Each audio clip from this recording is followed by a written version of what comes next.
warahmatullahi wabarakatuh. Innal hamdalillah nahmaduhu wa nasta'inuhu wa nastaghfiruh wa na'udzu billahi min shururi anfusina wa min sayyiati a'malina. May yahdihillahu fala mudilla lahu wa may yudlil fala hadiya lahu.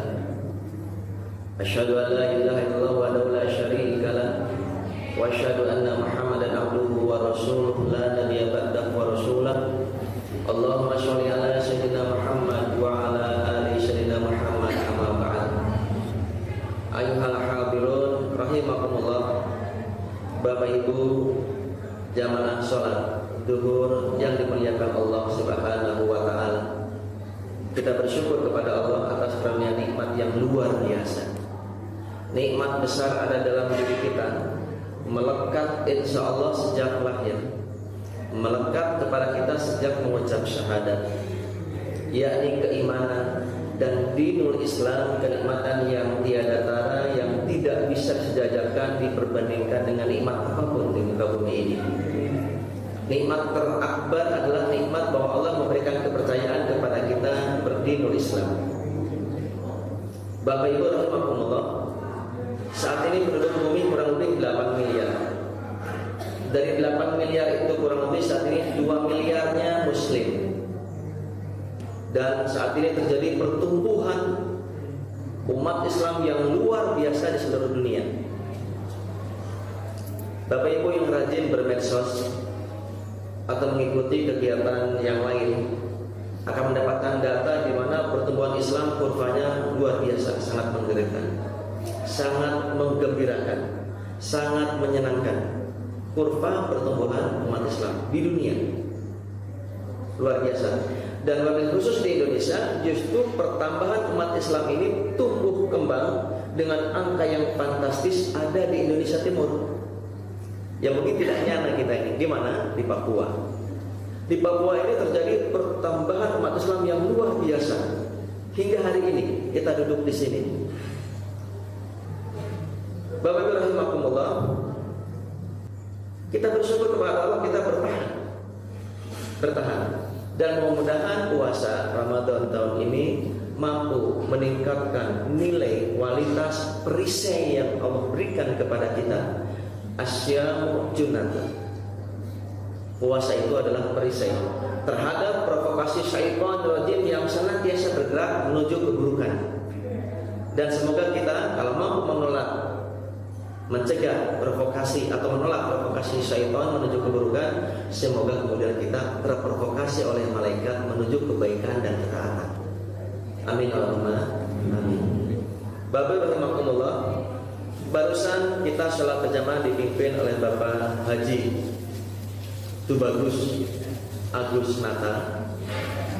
Tubagus namanya sih Agus Nata. Tubagus itu Raden Mas, Pangeran Kanjeng gitu ya. Pak Nata, alhamdulillah. Dan saat ini tadi kita merasakan bersama, siapapun imamnya kita tidak peduli.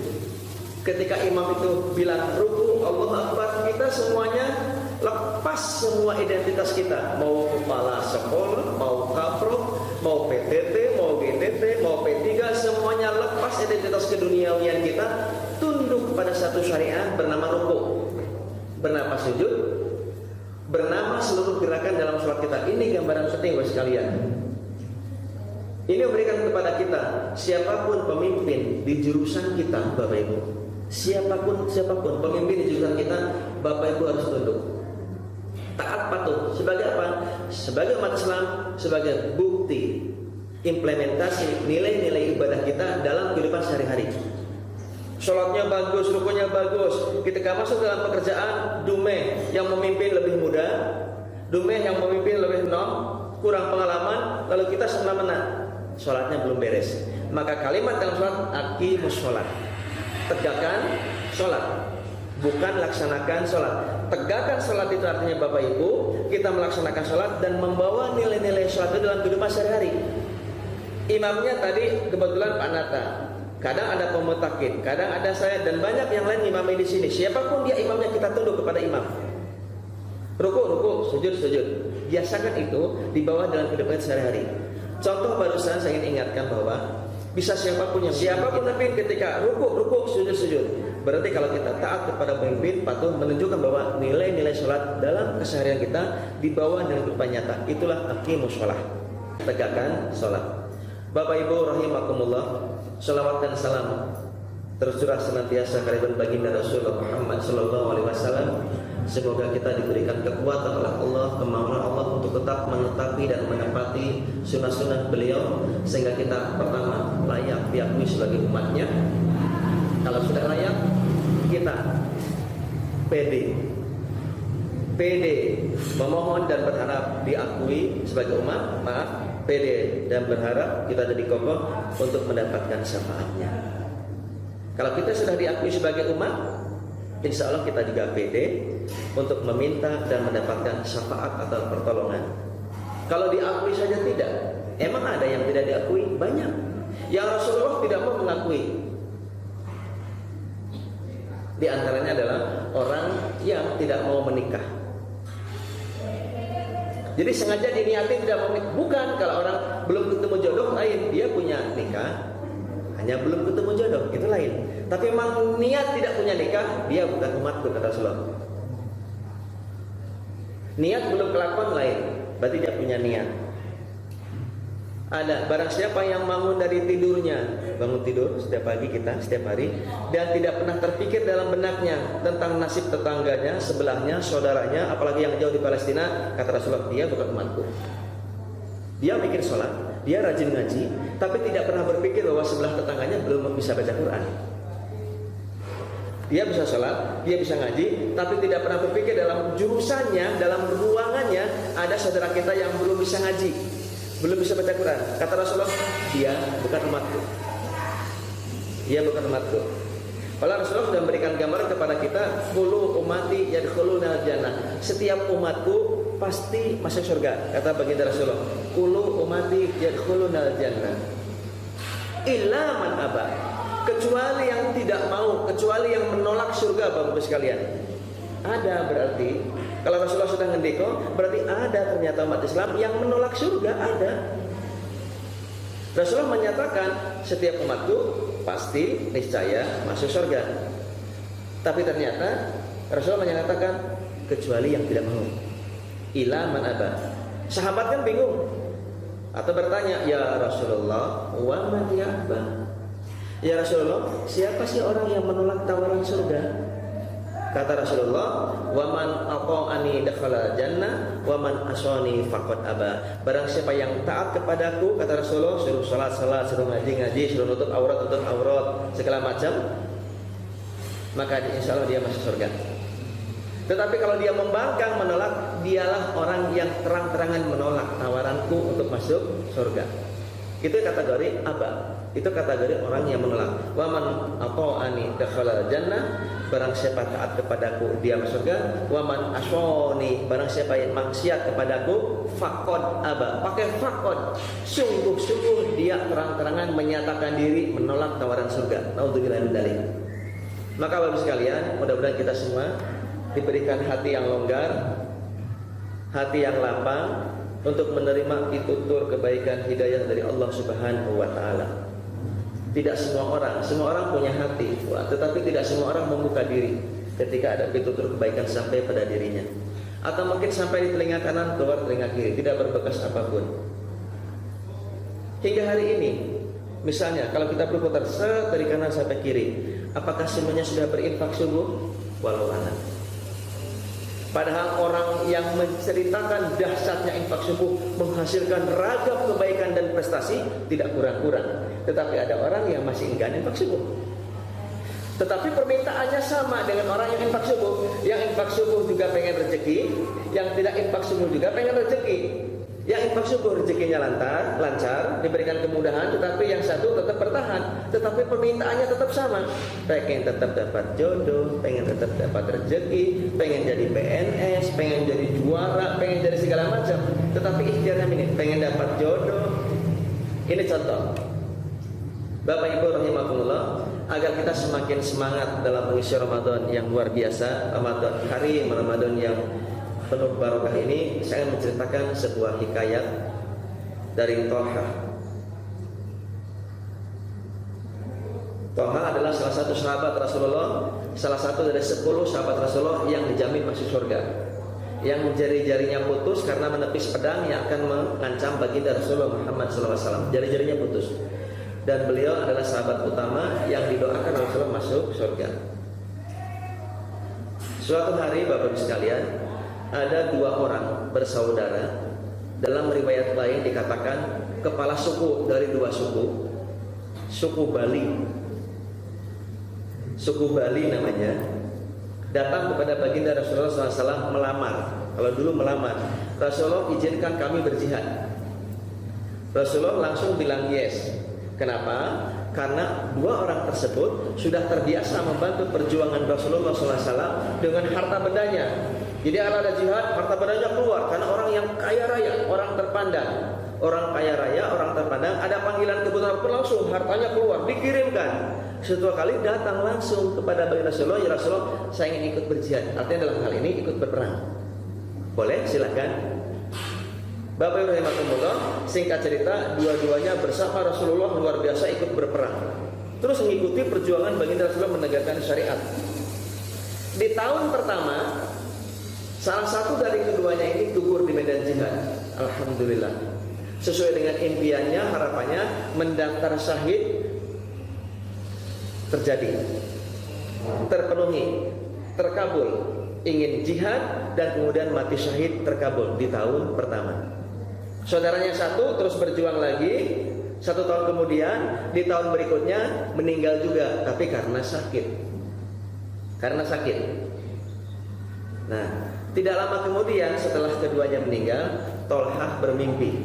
Ini cerita ini horor Bapak Ibu, diceritakan di banyak media dan di banyak kajian. Thalhah bermimpi beliau sedang ada di depan pintu surga. Dari dalam surga, bahasa kita ono sing nyilui, manggil. Misalnya yang meninggal pertama itu jihad syahid itu bernama A, yang meninggal tahun berikutnya bernama B. Kita simbolkan begitu. Ketika ada panggilan untuk masuk surga, Thalhah mengira yang dipanggil adalah yang pertama A, karena gugur di tahun pertama, gugur syahid di medan juang. Tapi alangkah kagetnya ternyata yang dipanggil B, silakan masuk surga. B datang dan masuk surga. Itu mimpi Thalhah di depan surga. Thalhah bingung, kok bisa ya jadi dipanggil kok B, kok bukan yang A. Tapi kemudian dari dalam surga datang lagi panggilan A, silahkan masuk surga. Kemudian dipanggil lagi, panggilan yang kedua, ternyata yang gugur di tahun pertama di medan juang. Keluar lagi memandang Thalhah, adapun kamu silahkan kamu kembali, kamu belum saatnya. Itu mimpi. Dan setelah itu Thalhah bangun. Karena bingung, Thalhah ini tidak bisa memberikan jawaban atas situasi ini, mimpinya itu, Thalhah cerita ke para sahabat yang lain. Kok bisa ya? Si A gugur di tahun pertama dan gugurnya di medan juang saat berperang. Si B gugurnya ketika sakit. Si B gugurnya ketika sakit, bukan sedang berperang. Tetapi kenapa yang masuk surga duluan yang B, bukan yang A? Cerita ini dibahas para sahabat, buntu. Para sahabat tidak mampu mendapatkan atau memberikan jawaban. Sehingga cerita ini sampai kepada baginda Rasulullah Sallallahu Alaihi Wasallam. Maka kemudian Rasulullah SAW bertanya, Bapak Ibu sekalian, kepada para sahabat, kata Rasulullah, bukankah si B, temannya itu masih hidup setahun setelah kematiannya? Para sahabat menjawab, betul ya Rasulullah, kan yang si A gugur. Pertanyaannya, bukankah si B itu masih lanjut setahun lagi? Betul ya Rasulullah. Pertanyaan berikutnya, kata Rasulullah, bukankah ia masih mendapati Ramadan tahun berikutnya? Dan yang satu sudah selesai karena gugur? Betul ya Rasulullah. Dan bukankah dia mendapati tahun berikutnya itu dengan ibadah, sholat, ngaji, zikir, infak, segala macam ibadah selama 1 tahun berikutnya? Dan yang sudah gugur? Betul ya Rasulullah. Nah, yang demikian itu waktu yang diberikan setahun menangi Ramadan. Orang itu, kata Rasulullah, ibarat langit dan bumi. Yang gugur di medan juang, syahid. Kenapa masuk surga belakangan? yang berikutnya hidup dan ngonangi Ramadan satu kali lagi dan menjalani ibadah Ramadan dengan sungguh-sungguh memiliki kedudukan dan pahala yang berlimpah sehingga kedudukannya luar biasa berbeda dengan yang gugur. Ini jawaban baginda Rasulullah Muhammad SAW. Bapak Ibu, ini sangat terkenal dan sering dibawakan di awal Ramadan, disampaikan, memberikan informasi kepada kita semuanya betapa dahsyatnya kesempatan yang Allah berikan kepada kita bertemu dengan Ramadan. Maka poinnya adalah kesempatan yang diberikan kepada kita jangan pernah disia-siakan. Tidak semua orang mendapatkan Ramadan tahun ini. Nyatanya teman kita saat ini sudah tidak ada di sini. Ada putra, ada putri, ada tetangga kita, ada saudara kita di rumah saat ini sudah tidak menangi Ramadan. Maka Bapak Ibu jangan dianggap biasa-biasa kesempatan Ramadan ini. Harus beda dengan tahun kemarin. Slogan kita misalnya di SMK Bawen ini adalah today must be better than yesterday. Ramadan ini lebih baik daripada Ramadan tahun lalu. Mari kita gunakan sebagai pedoman di antaranya, dipacu oleh sejarah yang luar biasa dari tempat ini. Bapak Ibu rahimakumullah, ini gambaran buat kita bagi di antara kita yang masih menganggap biasa-biasa. Alhamdulillah ketemu Ramadan. Sekedar itu bukan. Tetapi kalau tahun lalu 1 juz 1 hari, kita tahun ini beda.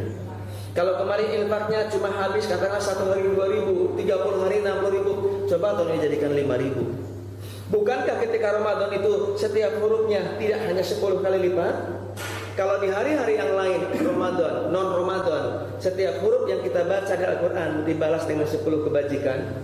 Di luar Ramadan, bukankah saat ini 10 kebajikan kali sekian yang tidak terhingga selama Ramadan? Beda. Bisa jadi bahwa bacaan Quran Ramadan ini sudah mewakili seluruh kehidupan kita kalau umur kita 70 tahun. Bisa jadi infak Ramadan ini sudah mewakili infak kita dan mengalahkan infak kita selama 70 tahun. Maka Bapak Ibu sekalian, saya mengajak kepada semuanya harus beda tahun ini. Dan Bapak Ibu, amal soleh terbaik yang bisa kita lakukan selain waktu baca Quran, sholat tarawih, qiyamul lail, baca Quran, memberi makan orang yang berbuka puasa. Setiap hari setidaknya di sini ada 13 orang. Dengan informasi ini mudah-mudahan bisa cukup untuk 15 orang, bisa cukup untuk 20 orang, bisa cukup bahkan 100 orang setelah ini saya menyampaikan ini. Karena ada semangat beda Bapak Ibu, ternyata kesempatan Ramadan itu merupakan kesempatan dahsyat yang tidak boleh disia-siakan. Sebagaimana tadi, seorang sahabat yang dipanggil masuk surga bukan yang gugur di medan juang, tetapi ternyata yang bisa menikmati ibadah, ragam ibadah setahun kemudian, di antaranya ada ibadah Ramadan. Bapak Ibu rahimakumullah, maka saya mengajak kepada semuanya, mumpung kita ketemu Ramadan, mari kita tingkatkan. Berikan energi lebih. Yang pertama, kepada sholat kita. Yang biasanya wajib ditambah sunnahnya. Yang biasanya gurang gusuk, sholatnya ngebit, ya rodo alon siti gitu. Santai itu makninah. Tempatkan sendi-sendi kita yang nyaman ketika rukuk sujudnya, santai, jangan buru-buru. Dinikmati betul sholatnya. Kalau kemarin hanya wajib 5 waktu, sekarang ditambah rawatib 12, atau ditambah sholat sunnah mutlak, sholat duha dan lain-lain. Itu dari sholat. Kalau kemarin berdirinya misalnya 1 menit, 4 rakaat itu 4 menit, itu sudah lama itu ya. Setengah menit gitu ya, kelamaan 4 menit muluk-muluk gitu ya. Kalau kemarin setengah menit, ya sekarang 1 menit. Kalau misalnya kuhu gimana Pak? Ya udah, Bismillahirrahmanirrahim. Qul huwallahu ahad, Allahu samad, lam yalid wa lam yulad wa lam yakul lahu kufuwan ahad. 1 rakaat itu, Bismillahirrahmanirrahim. Qul huwallahu sampai 10 balik. Kulhunya bukan jadi panjang tuh. Kalau misalnya cuma kulhu. Kalau misalnya yang lain, alhamdulillah surat-surat yang agak panjang. Mumpung Ramadan. Suratnya lebih panjang, lebih tumanina, lebih macam-macam. Dan saya mengajak kepada semuanya pakai pakaian yang lebih baik dari hari biasanya. Mumpung Ramadan, kelambine anyar dipakai. Yang sudah punya seragam baru lurik dipakai jadi eman-eman. Batiknya dipakai, jasnya dipakai. Oh, jas tidak boleh ya. Piyamanya dipakai, silakan dipakai. Jangan dianggap biasa dari mulai pakaian, termasuk minyak wangi yang saya pakai. Kasturi, biasanya bukan kasturi. Ramadan khusus kasturi. Ada hadisnya masalahnya. Kenapa? Hanya nambah berapa rupiah gitu ya. Itu salah. Sampai rukuk sujudnya pakaian kita disertai dengan minyak wangi. Yang kedua infaknya. Infaknya biasanya 1.000 sehari. Sekarang naikkan 5.000 sehari. Naikkan Bapak Ibu sekalian. Biasanya hanya subuh doang. Sekarang naikkan subuh dan kalau ke masjid tarawih. Naikkan lagi plus Jumatan. Naikkan lagi plus beli takjil. Naikkan lagi beli jamuran malam. Naikkan lagi, wah terus. Infak sedekahnya Bapak sekalian. Biasanya kita orang tahu sobo guru-guru ngaji Ramadan ini bawa entah sekedar sayur sak keranjang. Mumpung tomat lagi murah daerah Kopeng, beli sak keranjang, satu guru ngaji sak keranjang, tomat. Minggu depannya kubis, minggu depannya kangkung atau campuran. Atau di akhir Ramadan beli ingkung, beli opor, keliling ke guru-guru ngaji kita, ke orang-orang tua kita. Roti, gula, setelah silakan. Mumpung Ramadan yang nilainya berlipat ganda dan sangat berbeda ketika sudah takbir. Allahu Akbar, Allahu Akbar, Allahu Akbar. Semua nilai yang kita berikan di situ nilainya sepada baik dengan sebelum Ramadan. Maka ketika ada rencana angpau macam-macam, kalau ada rencana loh ya, ada angpau macam-macam ditarik ke Ramadan, diberikannya di akhir Ramadan. Dikumpulin, oh ada 70 amplop, 1 juta berikan keponakan. Amin Allahumma amin. Langsung aku ponakan saya semua nanti kan itu. Pak, saya kan ponakan dari Temanggungan. Saya kan ponakan dari Boyolali, Pak. Aku ke Panata karena tahu udah 1 juta gitu ya. Semua aku ponakan itu ya. Berapapun nilai rupiahnya, ketika Ramadan nilainya berlipat tak terhingga Bapak Ibu sekalian. Infaknya. Yang ketiga, bacaan Qur'annya. Kita memfasilitasi habis zuhur, hari Senin, Rabu, Jumat bacaan Quran. Tapi kalau bisa jangan cuma di situ. Di rumah ya baca, di mobil mungkin dia baca, di mobil bisa nggak baca? Nggak bisa. Ya dengarkan gitu ya. Di motor dengarkan, mungkin pakai headset. Hati-hati jangan sampai klakson tidak kedengaran. Dan macam-macam silakan banyak peluang. Baca Quran. Ditarget tahun ini pengen 3 kali khatam, 1 kali khatam, atau 1/5 kali khatam. Silakan ditarget. Harus beda intinya Bapak sekalian. Setelah tahu bahwa ternyata orang bisa masuk surga lebih dahulu gara-gara menangi Ramadan. Itu sahabat dari suku Bali tadi yang sama-sama berjuang, satu gugur berjuang, yang satunya gugur karena sakit tetapi menangi Ramadan 1 tahun kemudian. Rasul memberikan gambaran seperti itu. Bapak Ibu hadirin rahimakumullah, itulah barangkali semangat yang ingin saya bagi kepada semuanya. Itulah semangat yang ingin saya tularkan kepada sekalian.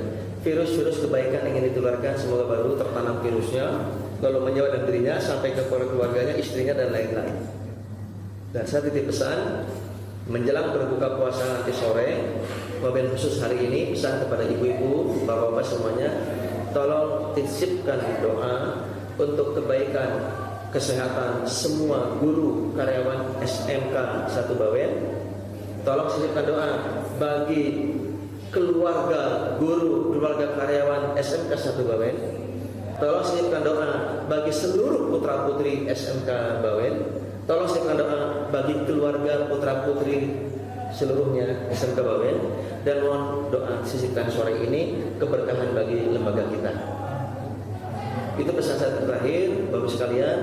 Mudah-mudahan bermanfaat. Bapak Ibu semakin semangat dalam mengisi Ramadan ini yang lebih baik dari yang sudah-sudah, semakin melipat gandakan. Kita sudah lewat Sabtu, Minggu, Senin, Selasa, Rabu, Kamis, udah 5 hari ini. Jangan sampai yang 25 hari ke depan dibiarkan begitu saja.